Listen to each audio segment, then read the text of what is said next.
31 શ્લોકમાં કહ્યું,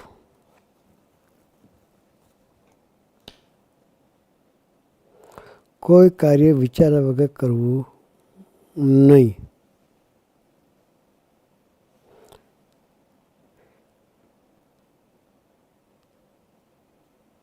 કોઈ કાર્ય વિચાર્યા વિના તત્કાળ કોઈ કાર્ય કરવું નહીં. ધર્મ સંબંધી જે કાર્ય તે તો તત્કાળ કરવું.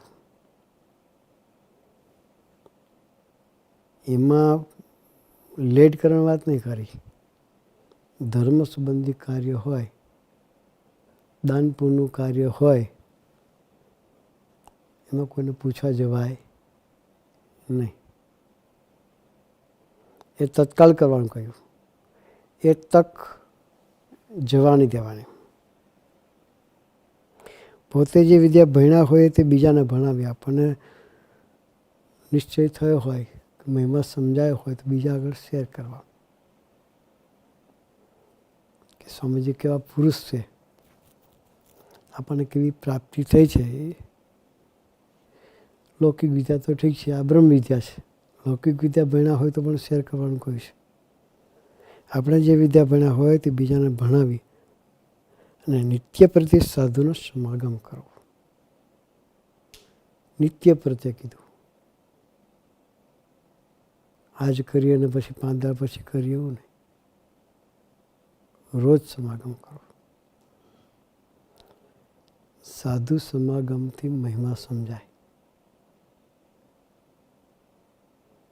એ વગર મહિમા સમજાય એટલે નિત્ય પ્રત્યે કીધું.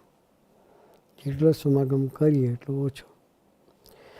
આપણને થશે કે આપણે ઘેર રહ્યા છીએ, રોજ સંતોનો સમાગમ કરવા ક્યાં જઈએ.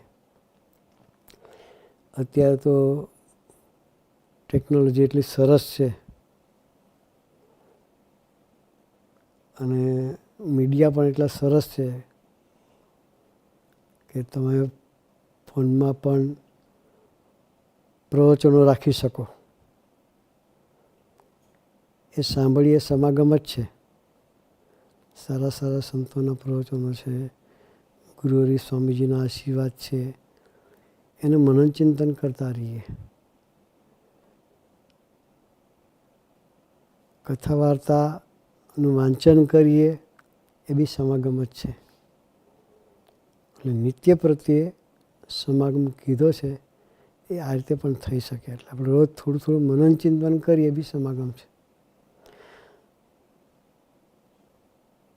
વચનામૃત વાંચીએ કે વાતો વાંચીએ તો હું વાતો તો એવું વિચાર કરીને વાંચવાની કે ગુણાતીતાનંદ સ્વામી મને વાત કરી રહ્યા છે, હું સાંભળું છું. એ રીતે વાતનું મનન ચિંતન કરવાનું. સ્વામીની પરાવાણી વાંચતા હોઈએ તો સ્વામીજી પોતે પરાવાણી ઉચ્ચારે છે, હું સામે બેસીને સાંભળું છું. એ રીતે મનન ચિંતન કરવાનું. એ નિત્ય સમાગમ થયો.